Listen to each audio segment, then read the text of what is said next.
এফালৰ পৰা চলিছে পথ নিৰ্মাণৰ কাম, আনফালৰ পৰা খহি গৈছে নিৰ্মাণ কৰি যোৱা পথ। বকো সমষ্টিৰ ডেকাচাঙৰ পৰা জাউকাটা দিয়ালৈ নিৰ্মাণ কৰি থকা পথত ভয়ংকৰ দুৰ্নীতি। পথ নিৰ্মাণত ব্যাপক দুৰ্নীতি কৰাৰ অভিযোগ ঠিকাদাৰ জকিৰুল ইছলামৰ বিৰুদ্ধে। ঠিকাদাৰৰ দুৰ্নীতিত অতিষ্ঠ হৈ ঠিকাদাৰৰ বিৰুদ্ধে ওলাই আহিল ৰাইজ।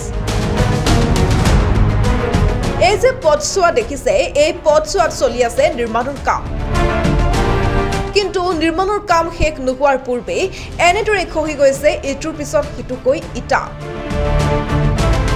এয়া বকো সমষ্টিৰ ডেকাচাঙৰ পৰা জাউকাটা দিয়ালৈ নিৰ্মাণ কৰি থকা পথৰ দৃশ্য। ফেব্ৰুৱাৰী মাহত শুভাৰম্ভ কৰা পেভাৰ ব্লক ইটাৰে ৭৯,৫০,০০০ টকা ব্যয়ৰ সাপেক্ষেৰে নিৰ্মিত হৈ আছে পকী পথছোৱা। কিন্তু এই পথছোৱা নিৰ্মাণতে ব্যাপক দুৰ্নীতিৰ অভিযোগ উত্থাপন হৈছে।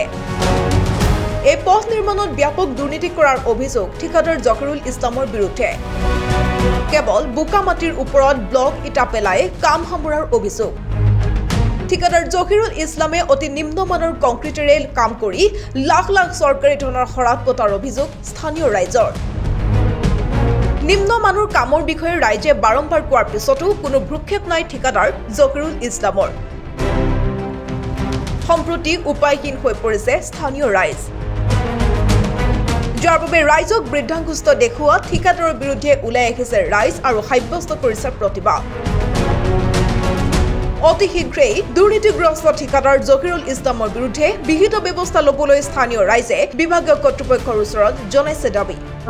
এইখন বৰ্তমান চমৰীয়া বিধানসভা সমষ্টিৰ অন্তৰ্গত ডেকাচাঙৰ পৰা জাউকাটা দিয়ালৈ যি পকী পথ নিৰ্মাণৰ কাম চলি আছে, ইয়াৰ বিভাগীয়ভাৱে ঠিকাদাৰজনৰ নাম জহিৰুল ইছলাম। কিন্তু আমি দেখিবলৈ পাইছো যে এই ঠিকাদাৰজনে ব্যাপক দুৰ্নীতি কৰা দেখা গৈছে। আপোনালোকে নিজে প্ৰত্যক্ষ কৰিছে যে বোকাৰ ওপৰত ব্লক পাৰি থৈ গৈছে। ইয়াত মেটেলছ নাই, জাম মাটি নাই, আৰু যি চাইটৰ যিটো ভীম দিছে, ভীমৰ যিটো 12 ইঞ্চি প্ৰস্তু লাগে, ইয়াত মাত্ৰ 6ৰ পৰা 5 বহল এনেকুৱাকৈ দিয়া গৈছে, আৰু চাইড বামটো একেবাৰেই দিয়া নাই। আপোনালোকে নিশ্চয় কৰি চাইছে। গতিকে এনেকুৱা কাম কৰাটো আচলতে একেবাৰে দুৰ্নীতি বা লুণ্ঠন কৰাৰ এটা ষড়যন্ত্ৰ ৰচনা কৰিছে। গতিকে আমি বিভাগীয় কৰ্তৃপক্ষৰ লগতে আমি যি বিভাগীয় মন্ত্ৰী আছে, মন্ত্ৰীক আমি টানি অনুৰোধ জনাওঁ যে এই ঠিকাদাৰজনৰ বিৰুদ্ধে এটা বিহিত ব্যৱস্থা গ্ৰহণ কৰি যাতে আমাক সঠিকভাৱে পথ নিৰ্মাণৰ ব্যৱস্থা গ্ৰহণ কৰে, আমি এইখিনি আমি ৰাইজৰ তৰফৰ পৰা দাবী উত্থাপন কৰিছোঁ। মানে ডেকাচাঙৰ পৰা জাউকাটা আমাৰ যিটো পকী ৰাস্তা হৈছে, পকী ৰাস্তাত বহুত দুৰ্নীতি হৈছে। এই ৰাস্তাটো ভালদৰে কৰি দিব লাগে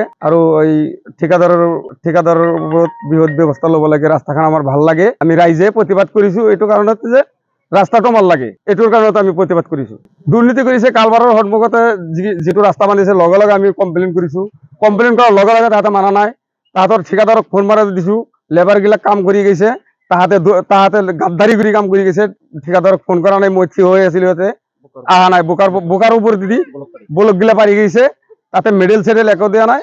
সেইকাৰণত আমি প্ৰতিবাদ কৰিছো। ৰাস্তা ভাঙি গৈছে, ঠিকাদাৰৰ ওপৰত বৃহৎ ব্যৱস্থা লাগে। সেইটো আমাৰ নামটো জহিৰুল ইছলাম ঠিকাদাৰ। মানুহটো কুন্তলীৰ পৰা আব্দুল মালিকৰ ৰিপৰ্ট, প্ৰতিবিম্ব লাইভ।